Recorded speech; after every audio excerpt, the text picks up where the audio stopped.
Hello दोस्तों, आज की इस नई वीडियो को शुरू करते हैं और इसमें हम देखेंगे साइंस के मोस्ट इम्पॉर्टेंट क्वेश्चन जो परीक्षा में बार बार पूछे जाते हैं। तो प्लीज इस वीडियो को लाइक करें, शेयर करें एंड सब्सक्राइब करें। आज का पहला क्वेश्चन है कि क्या बोलता है कि अदिश राशि के उदाहरण हैं। बताइए अदिश राशि के कौन कौन से उदाहरण हैं। ऑप्शन ए कहता है बल, त्वरण, तापमान या संवेग। अदिश राशि का क्या उदाहरण है बताइए। तो इसका सही जवाब है ऑप्शन नंबर सी, मतलब तापमान। तापमान जो है अदिश राशि का उदाहरण है। तापमान किसका उदाहरण है? अदिश राशि का।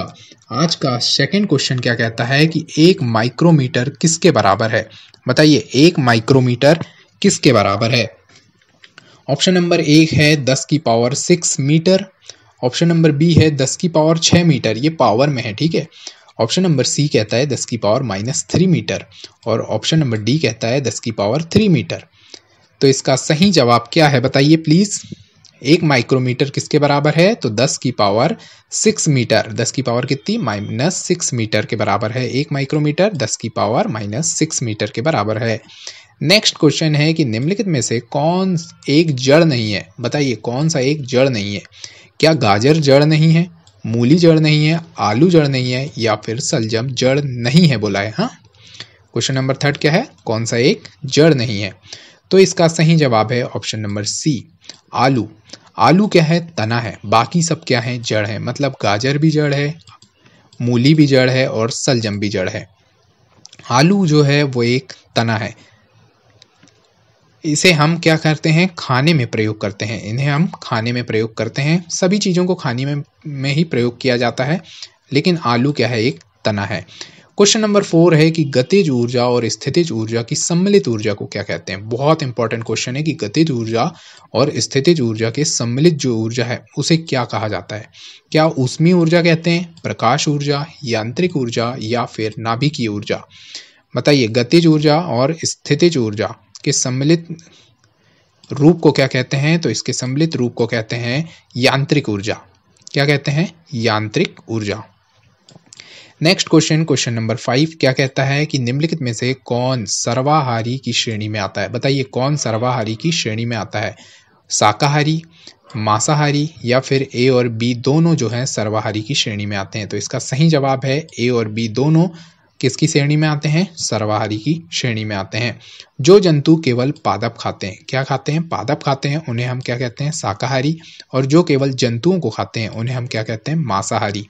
जो जंतु पादप तथा दूसरे प्राणी दोनों को खाते हैं उनको हम कहते हैं सर्वाहारी। नेक्स्ट क्वेश्चन नंबर 6 क्या कहता है कि भोजन के विभिन्न पोषक तत्वों के संदर्भ में निम्नलिखित में से कथन पर क्या करिए? विचार करिए कि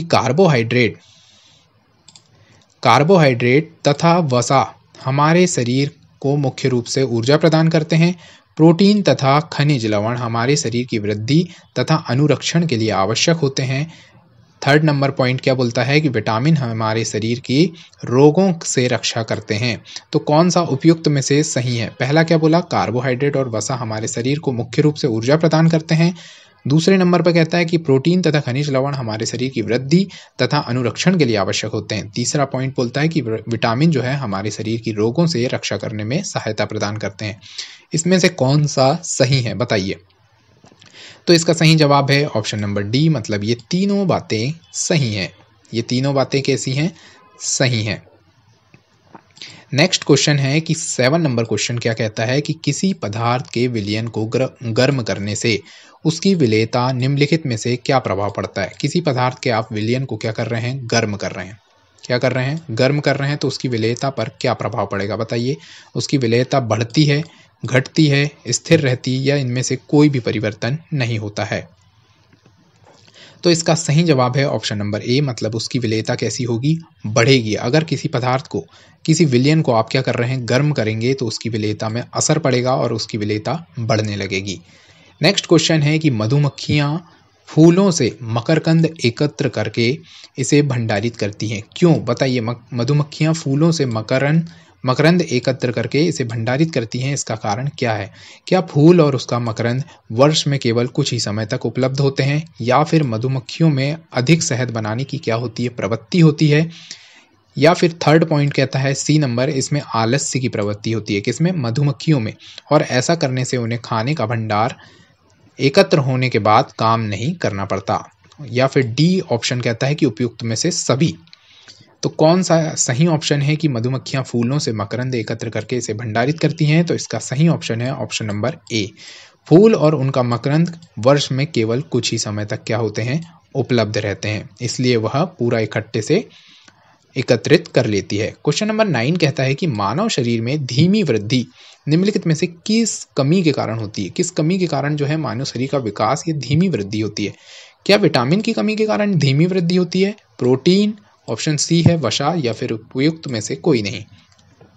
तो इसका सही जवाब है ऑप्शन नंबर बी, मतलब प्रोटीन की धीमी वृद्धि के कारण हमें, धीमी वृद्धि किसकी कमी के कारण होती है? प्रोटीन। मानव शरीर में की धीमी वृद्धि किसके कारण होती है? प्रोटीन के। Option number B. Next question है कि तागा यानी धागा पतले तंतुओं से मिलकर क्या होता है? बना होता है। तागा मतलब धागा जो है पतले तंतुओं से मिलकर बना होता है। इन तंतुओं के संदर्भ में निम्नलिखित कथनों में से कौन सा सही नहीं है बोल रहा है? रुई और जूट जैसे तंतु पादपों से प्राप्त किए जाते हैं, क्या ये बात सही नहीं है? जूट नारियल का बाहरी आवरण होता है, क्या ये बात सही नहीं है? रेशम तंतु रेशम कीट के कोकून से खींचा जाता है। ऊन तथा रेशम जंतुओं से प्राप्त होते हैं, ये बात तो सही है कि ऊन तथा रेशम जो है जंतुओं से प्राप्त होता है। रुई और जूट जैसे तंतु पादपों से प्राप्त किए जाते हैं, ये भी बात बिल्कुल सही है। जूट नारियल के बाहरी आवरण होता है, क्या ये बात सही है? बिल्कुल गलत है ये बात, यानी इसका सही जवाब है ऑप्शन नंबर बी। रेशम तंतु रेशम कीट के कोकून से खींचा जाता है, ये भी बात सही है।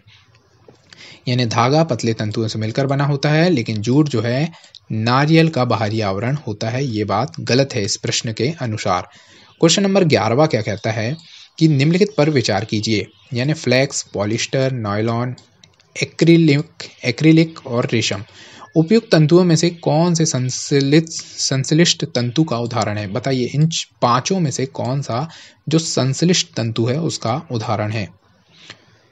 ए बी 3 यानी first second third, flax, polyester, nylon, या फिर 2 3 4 नायलॉन, एक्रिलिक और रेशम, या फिर 1 और 5। ऑप्शन सी क्या है? फ्लैक्स और रेशम, और ऑप्शन नंबर डी है 2 3 5 यानी पॉलिस्टर, नायलॉन और रेशम। तो इसका सही जवाब है ऑप्शन नंबर बी, मतलब 2 3 4। एक तो पॉलिस्टर होगा, ये क्या संश्लिष्ट तंतु होगा, नायलॉन होगा और एक्रिलिक होगा, ये 3 होंगे संश्लिष्ट तंतु। ठीक है। नेक्स्ट क्वेश्चन है क्वेश्चन नंबर 12, निम्नलिखित कथनों पर विचार कीजिए। पटसन जूट पादप को पुष्पन अवस्था में काटते हैं, क्या बोला? पटसन जूट पादप को पुष्पन अवस्था में काटते हैं।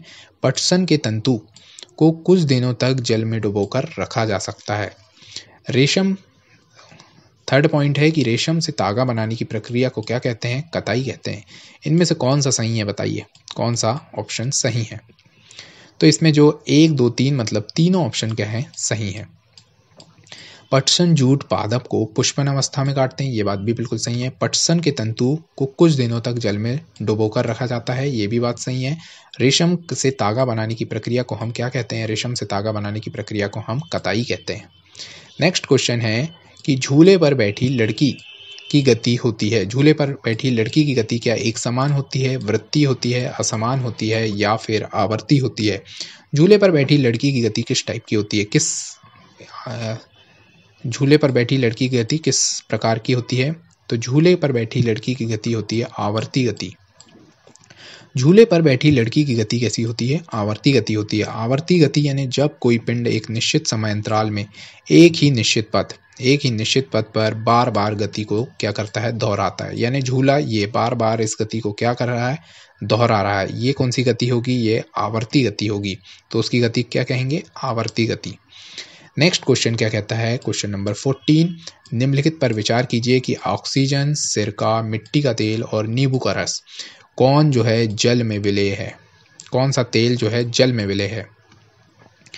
तो इन चारों में से कौन सा तेल जो है जल में विलेय है?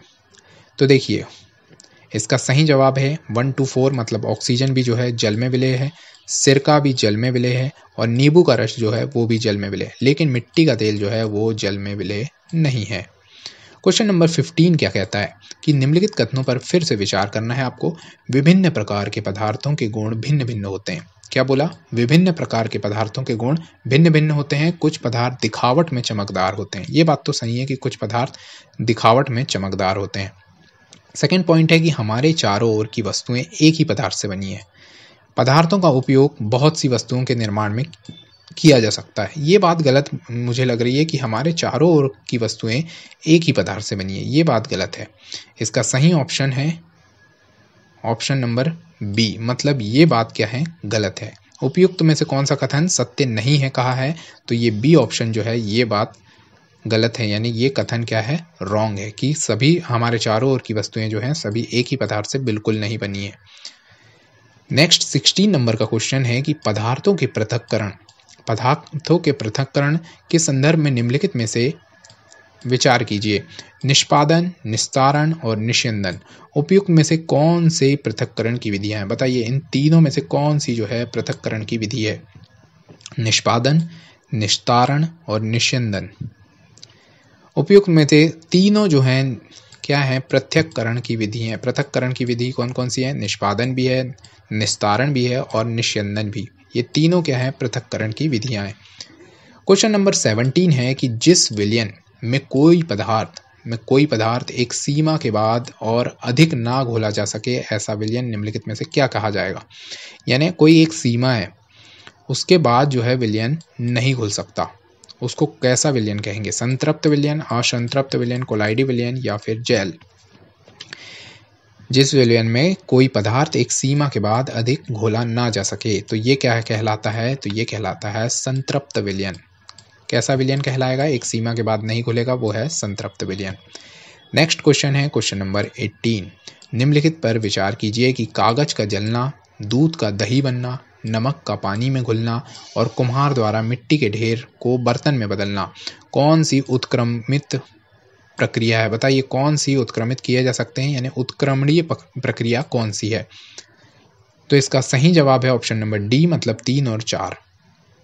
नमक का पानी में घुलना और कुम्हार द्वारा मिट्टी के ढेर का बर्तन में बदलना, ये क्या है? उत्क्रमणीय प्रक्रिया है। कागज एक बार जल गया तो इसे पुनः प्राप्त नहीं किया जा सकता। दूध अगर दही में फट के बन गया तो इसे भी पुनः प्राप्त नहीं किया जा सकता। उत्क्रमणीय अभिक्रिया में हम इसे पुनः प्राप्त कर सकते हैं। कुम्हार द्वारा मिट्टी के ढेर को बर्तन में बदल सकता है। कुम्हार जो है मिट्टी का बर्तन अगर टूट गया या कुछ हो गया तो उसे फिर से उसी ढांचे में बदला जा सकता है। नमक का पानी में घुलना, ये भी उत्क्रमणीय अभिक्रिया का उदाहरण है। नेक्स्ट क्वेश्चन नंबर 19 है कि पुष्प के विभिन्न भागों में निम्नलिखित में से कौन सा सम्मिलित नहीं है? पुष्प के विभिन्न भागों में कौन सा सम्मिलित नहीं है? तो बाह्यदल, सेकंड ऑप्शन है पंखुड़ी, थर्ड ऑप्शन है कि पुंकेसर और फोर्थ ऑप्शन है स्त्रीकेसर और फिफ्थ ऑप्शन है क्या? मूलांकुर। कौन सा जो है पुष्प के भाग में जो है सम्मिलित नहीं है? नीचे दिए गए कूट का प्रयोग करके सही उत्तर को चुनना है। तो देखिए बाह्यदल भी पुष्प में होता है, पंखुड़ियाँ भी पुष्प में होती है, पुंकेसर भी पुष्प में होता है और स्त्रीकेसर भी पुष्प में होता है। ये मूलांकुर जो है ये पुष्प का भाग नहीं है। मूलांकर जो है पुष्प का भाग नहीं है। इसके अनुसार ऑप्शन नंबर 5 यानी कि डी ऑप्शन इसका सही जवाब होगा। क्वेश्चन नंबर 20 क्या कहता है? पत्तियों के संदर्भ में निम्नलिखित में से कौन सा कथन सही नहीं है? बताइए पत्तियों के संदर्भ में कौन सा कथन सही नहीं है? पत्तियों में सिराओं का प्रतिरूप शिराविन्यास कहलाता है। पत्तियों में सिराओं का प्रतिरूप शिराविन्यास कहलाता है। यह जालिका रूपी अथवा समांतर हो सकता है। पत्ती में पर्णक और फलक होते हैं। सेकंड पॉइंट क्या बोला? पत्ती में पर्णव्रत और फलक होते हैं। थर्ड पॉइंट कहता है कि पत्तियां सूर्य के प्रकाश की उपस्थिति में ही मंड संश्लेषित करती हैं। पत्तियां, फोर्थ पॉइंट है, पत्तियां वायुमंडल में उपस्थित जलवाष्प का कुछ हिस्सा भोजन बनाने की प्रक्रिया में ग्रहण करती है। ये बात बिल्कुल गलत है, मतलब इसका ऑप्शन जो है डी नंबर क्या है? सही है। यानी ए बी सी ये सब सही है और इस अनुसार ऑप्शन नंबर डी जो है वो गलत है, क्योंकि पत्तियां वायुमंडल से जलवाष्प जो है वो ग्रहण नहीं करती, बल्कि वाष्पोत्सर्जन की क्रिया द्वारा बड़ी मात्रा में जलवाष्प को वायुमंडल में निष्कासित करती है।